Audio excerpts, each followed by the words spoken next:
Bonjour, aujourd'hui je fais une Tail. C'est une nymphe très populaire. Elle est sur le forum Québec Pêche. Donc c'est une nymphe que j'ai montée sur une 79 580. C'est une hameçon à streamer. Je vais utiliser un fil foncé, brun foncé. Donc on débute par l'installation du fil sur la hampe. On va arrêter à la courbure. On va arrêter entre la pointe et le hardillon. Voilà. On enlève l'excédent.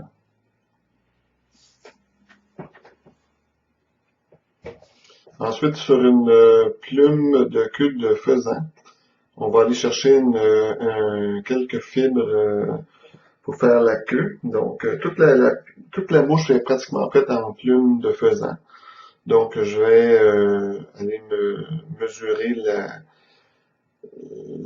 longueur que j'ai besoin. Normalement, c'est la longueur du gap de l'hameçon. Donc, c'est une pas très longue, c'est plus court un peu là sur cette nymphe-là. D'ailleurs, sur les nymphes, la plupart du temps, les queues ne sont pas très longues. Donc, je vais finir d'installer la plume. Je vais couper l'excédent à l'avant. Ça permet de grossir le corps un peu pour donner un peu de volume à la mouche. Ensuite, je vais installer un fil de cuivre, donc de grosseur médium. Je prends toujours une paire de ciseaux, des vieux ciseaux en passant pour couper ça. Donc, je l'installe à l'avant, en dessous, un peu comme un tinsel. Pour avoir le corps le plus uniforme possible. Donc, puis on s'en va vers l'arrière comme ça. Donc, comme ça permet d'avoir un corps qui est uniforme sur toute la longueur. Ensuite, on recommence avec encore une pincée prise sur la même plume de queue de faisan. Donc, je vais prendre une pincée que je vais tailler le bout pour avoir la pincée égale. Voilà. Et je vais m'en aller jusqu'en arrière. Voilà.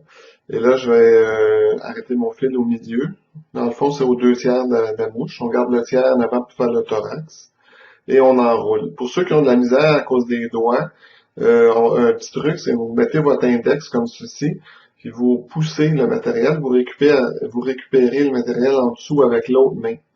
Donc ça, c'est un petit truc qui peut vous aider à tourner le matériel sur la mouche. Donc, on va enlever l'excédent.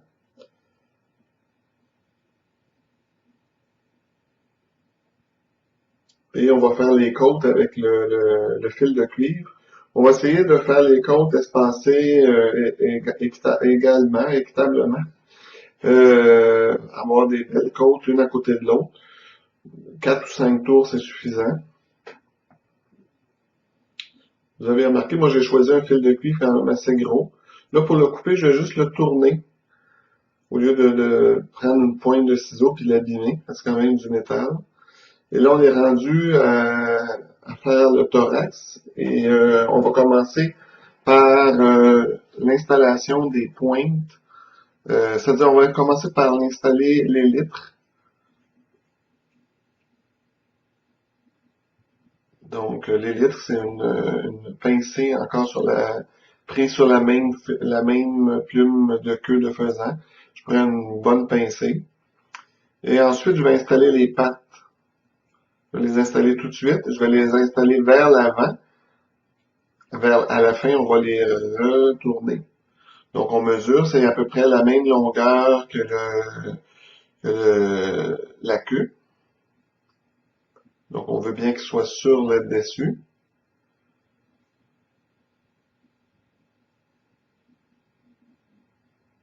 J'aurais pu garder cette pincée-là pour faire les litres, mais les litres, on veut quand même une bonne pincée, alors que pour faire les pattes, j'aurais besoin d'une petite pincée. Donc, et là, dans un paquet de fibres de pain, je vais en sélectionner deux ou trois, là. Puis je vais les installer sur le dessus. Je vais en rajouter une autre, là, parce qu'en tournant, ouais, je vais en rajouter. Bon, en plus, il y en a une qui vient de laisser. Non, décidément, là, je vais en mettre une. Euh, Quand on est débutant, des fois, c'est mieux d'en mettre un peu plus de ces fibres-là. Si jamais il en brise une, ben, vous faites comme moi, ça arrive à tout le monde. J'avais pris trois fibres, ils ont brisé, donc j'en réinstalle une, tout simplement. Donc, mais si j'avais pris quatre fibres au départ, j'aurais pas eu besoin de venir réinstaller une fibre. Là, je fais un thorax quand même assez dodu. Je veux que le thorax soit plus gros que le corps de la mouche. On peut torsader aussi comme je fais là présentement pour s'assurer que les fibres ils restent tous ensemble.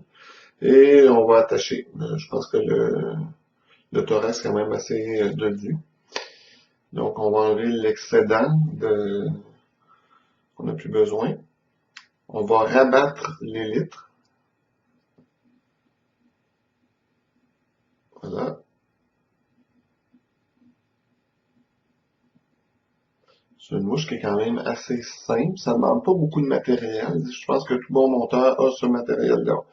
Donc là, pour faire les pattes, je vais retourner les fils vers l'arrière. Je vais les séparer. C'est une opération un peu délicate. On ne veut pas les briser. Donc, il faut y aller quand même avec... puis on essaie aussi en même temps d'avoir des fibres un peu de chaque côté. Donc,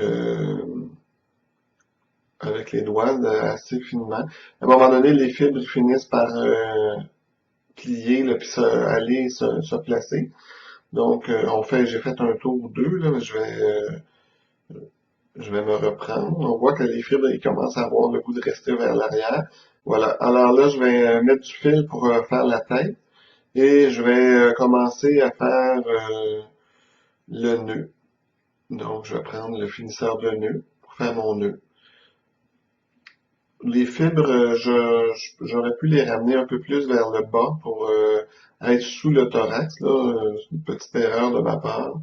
Ça n'a pas été, ils sont trop hautes, là, mais je pourrais toujours voilà, je vais mettre une goutte de colle. Puis, oups, là, il y a un petit peu trop de colle. C'est important quand on bouche notre trou de le déboucher, soit avec une tige de plume ou là, j'avais du fil de cuivre sous la main. Bon, un petit peu de fil de cuivre on l'essuie et on repasse. Alors, tout simplement, je vais vous montrer le dessus de la mouche. Une très belle mouche à avoir. Alors, je vous souhaite une bonne saison de pêche et en attendant, un bon visionnement.